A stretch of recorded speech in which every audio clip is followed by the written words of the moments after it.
ঢাকা শহরের অলিতে গলিতে গড়ে ওঠা লাইফ বেকারিগুলোর খুব কমন একটা আইটেম বানাবো, তবে ৪টা ভিন্ন ভিন্ন উপায়। হ্যালো এভরিওয়ান, আসসালামু আলাইকুম, ওয়েলকাম টু বাংলা কিচেন। কিমা বান বা স্টাফিং বান বানানোর জন্য প্রথমেই আমরা ময়দার ডো তৈরি করব। একটা বাটিতে 1/3 কাপ গরম দুধের সাথে 2 টেবিল চামচ চিনি খুব ভালোভাবে মিক্স করে নিচ্ছি। দুধটা এমন গরম থাকবে যেন আপনি আপনার আঙুলটাকে ডুবিয়ে 2 থেকে 3 সেকেন্ডের মতো রাখতে পারেন, অর্থাৎ সহনীয় মাত্রায় গরম থাকবে। অনেকেই বাজেট ফ্রেন্ডলি ইস্টের নাম জানতে চেয়েছেন। আজকে আমি এই ইস্ট দিয়েই ব্রেডের ডোটা তৈরি করব। এখানে আমি 1 চা চামচ ইস্ট দিয়েছি। ইস্টটাকে দুধ এবং চিনির মিশ্রণের সাথে খুব ভালোভাবে মিক্স করে ঢেকে রেখে দিব 10 মিনিটের জন্য, যেন ইস্টটা খুব ভালোভাবে ফার্মেন্ট হতে পারে। যারা পিৎজা বা ব্রেডের জন্য রেগুলার ডো তৈরি করেন, তারা চাইলে শুকনো ময়দার সাথে অ্যাক্টিভ ড্রাই ইস্ট ব্যবহার করতে পারেন। ইস্ট অ্যাক্টিভ হবে কি হবে না, ডো ফুলবে কি ফুলবে না, এই কনফিউশন যাদের থাকে তারা এই প্রসেসে আগাতে পারেন। এবার আমি ইস্টের মিশ্রণের সাথে 2 কাপ ময়দা দিয়ে দিচ্ছি।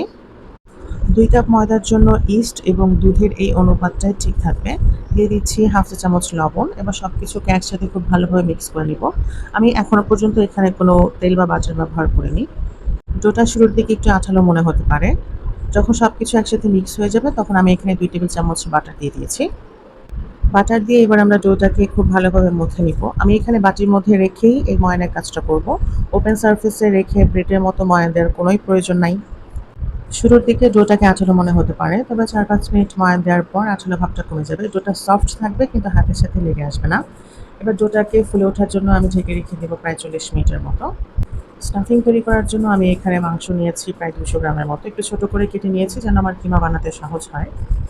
কিমা ম্যারিনেট করার জন্য আমি শুরুতেই দিয়ে দিয়েছি 1 চা চামচ লবণ, হাফ চা চামচ করে ধনিয়া গুঁড়া এবং জিরা গুঁড়া, দিয়েছি হাফ চা চামচ করে আদা রসুন বাটা, 1 চা চামচের মতো ক্রাশ করা গোলমরিচ এবং হাফ চা চামচ পাপরিকা পাউডার। পাপরিকা পাউডার না থাকলে আপনারা লাল মরিচ ব্যবহার করবেন। তার সাথে দিয়েছি 1 চা চামচ সয়া সস এবং সামান্য অরিগ্যানো। এবার সবকিছু একত্রে খুব ভালোভাবে মেখে রেখে দিব প্রায় 10 থেকে 15 মিনিটের মতো। একটা প্যানে 2 টেবিল চামচ তেল দিয়ে তাতে দিয়ে দিয়েছি একটা মাঝারি সাইজের পেঁয়াজ কুচি। পেঁয়াজটাকে আমরা হালকা ভেজে নেব। পেঁয়াজটা যখন একটু নরম হয়ে আসবে তখন আমরা ম্যারিনেট করা কিমাটা দিয়ে দিব। চুলার আঁচটাকে মিডিয়ামে রেখে আমি এখানে কিমা রান্না করেছি প্রায় 15 থেকে 20 মিনিটের মতো। এই রান্নায় আমি কোনো এক্সট্রা পানি ব্যবহার করিনি। চুলার আঁচটাকে মিডিয়াম লোতে রেখে রান্না করেছি। কিমা যখন সিদ্ধ হয়ে যাবে তখন আমি আরও কিছু পেঁয়াজ কুচি দিয়ে দিয়েছি এবং এই পেঁয়াজটা একটু মোটা করে কেটেছি। এবার কিমাগুলোকে এক সাইডে রেখে আমি এখানে দিয়ে দিয়েছি 2 টেবিল চামচ বাটার এবং 1 চা চামচ রসুন কুচি। রসুনটাকে বাটারের সাথে খুব ভালো করে ভেজে ময়দা দিয়েছি 2 টেবিল চামচ। ময়দাও হালকা করে ভেজে কিমার সাথে মিক্স করে নেব এবং সবকিছু একত্রে আরও মিনিট খানেকের মতো ভেজে নেব।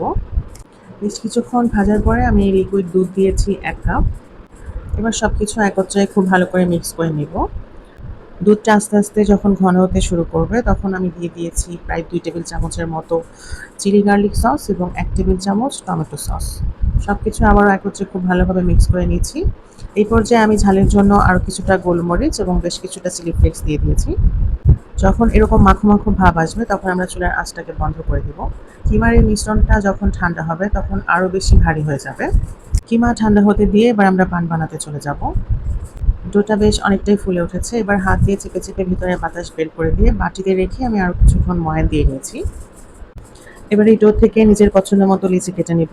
আমি এখানে 2 কাপ ময়দা থেকে প্রায় 8টা বান বানিয়েছি। এই পর্যায়ে যদি ডোটা খুব বেশি আঠালো মনে হয় তাহলে হাতে সামান্য তেল লাগিয়ে তারপর এই কাজটা করতে পারেন। ডোটা অনেক সফট থাকায় বেলার প্রয়োজন পড়ে না। হাত দিয়ে প্রেস করলেই অনেকটা এরকম ছড়ানো রুটির মতো হয়ে যায়। এর মধ্যে আমরা যে স্টাফিংটা রেডি করেছিলাম তা ঠান্ডা হয়ে গিয়েছে। এবার পরিমাণ মতো স্টাফিং আমি রুটির মাঝখান বরাবর দিয়ে দিচ্ছি এবং চারদিক থেকে ডো উঠিয়ে উঠিয়ে আমরা মুখটা আস্তে করে বন্ধ করে দিব। অনেকটা আমরা আলু পরোটা বা পুরি বানানোর জন্য যেভাবে ভিতরে স্টাফিং ভরি ঠিক ওইভাবেই কাজটা করেছি। আমি যেহেতু বাসায় বানাচ্ছি তাই আমি ভিতরে স্টাফিংটা একটু বেশি করেই দিয়েছি। এভাবে আমি আস্তে আস্তে বাকিগুলো বানিয়ে নিব এবং 20 মিনিটের জন্য রেস্টে রাখবো। এই বানটাকে আমি চুলায় বেক করব এবং এই 4টা বানকে আমি ওভেনে বেক করব। 200 ডিগ্রি সেলসিয়াস তাপমাত্রায় প্রিহিটেড ওভেনে প্রায় 25 মিনিটের জন্য বেক করে নিব। এই দুটো বান আমি তেলে ভাজবো এবং এই বানটাকে আমি স্টিম করব। যে বানগুলোকে আমি বেক করব ওগুলোর উপরে আমি ঘন দুধ ব্রাশ করে দিচ্ছি। আপনারা চাইলে ডিমের কুসুম ব্রাশ করতে পারেন, তবে আমার কাছে ডিমের কুসুমের স্মেল লাগে তাই আমি এই কাজটা অ্যাভয়েড করি। এর পরিবর্তে আমি ঘন দুধ ব্রাশ করি যেন উপরে সুন্দর একটা কালার আসে। ডেকোরেশনের জন্য উপরে আমি কিছু সাদা তেল দিয়ে দিচ্ছি। এবার একটা চুলায় এবং একটা ওভেনে বেক করব। চুলায় বেক করার জন্য আমি আগেই একটা পাতিল বসিয়ে রেখেছিলাম এবং চুলার আঁচটাকে একদম লোতে রেখে ভিতরে একটা স্ট্যান্ড দিয়ে তারপরে পাতিলটাকে আমি প্রিহিটে দিয়েছি।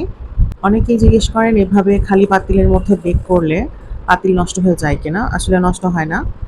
চুলার আঁচ যেহেতু লোতে থাকে তাই পাতিল নষ্ট হওয়ার কোনো চান্স থাকে না।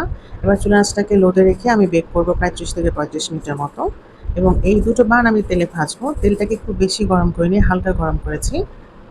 একটা কাঠের চামচের সাহায্যে তেলগুলোকে এভাবে বানের উপরে দিয়ে দেবো, এতে করে বানগুলো খুব দ্রুত ফুলে যাবে। প্রায় ১.৫ থেকে ২ মিনিট পর বানগুলোকে আমি উল্টে দিচ্ছি। চুলার আঁচটাকে লোতে রাখবেন। চুলার আঁচটা যদি খুব বেশি বাড়ানো থাকে তাহলে বানগুলোর উপরে খুব দ্রুত কালার চলে আসবে কিন্তু বানগুলো ভিতর দেওয়া হবে না। মোটামুটি ৫ থেকে ৬ মিনিটের মতো আমি ভেজেছি। দুই পাশেই খুব সুন্দর একটা গোল্ডেন ব্রাউন কালার চলে এসেছে এবং বানগুলোও যথেষ্ট ফুলে গিয়েছে। তার মানে এগুলোর ভিতরে খুব পারফেক্টলি কুক হয়েছে। এবার আমি বানগুলোকে তুলে নিচ্ছি। এগুলো একেবারেই তেল সোক করেনি। এবার আমরা স্টিম করব। যেই প্যানে আমরা বানগুলোকে ভেজেছিলাম ওই প্যান থেকে তেলটাকে সরিয়ে নিয়েছি, তবে প্যানটা ধুইনি। ব্রেডটা দিয়ে চুলার আঁচটাকে মিডিয়াম লোতে রেখে ঢেকে রান্না করব প্রায় ১০ থেকে ১৫ মিনিটের মতো।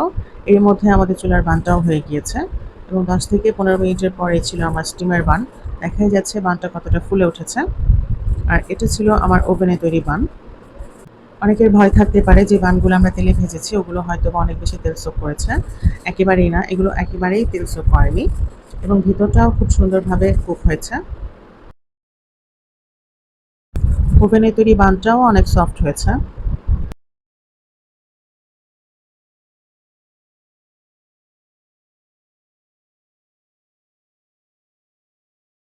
যদিও এই বানটা আমি চুলায় তৈরি করেছি, তবে উপরে খুব সুন্দর একটা কালার এসেছে এবং নিচের দিকটাও খুব সুন্দর একটা কালার এসেছে, পুড়ে যায়নি।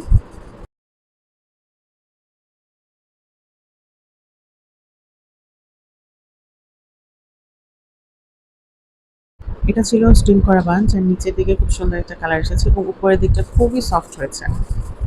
এই স্টিম করা বানটা এতটাই সফট থাকে যেটা বাচ্চারা খুবই পছন্দ করবে। আশা করছি আজকের ভিডিওটা আপনাদের ভালো লেগেছে। ভিডিও যদি ভালো লেগে থাকে তাহলে লাইক, কমেন্ট, শেয়ার এবং পেজটি ফলো করতে ভুলবেন না। ধন্যবাদ।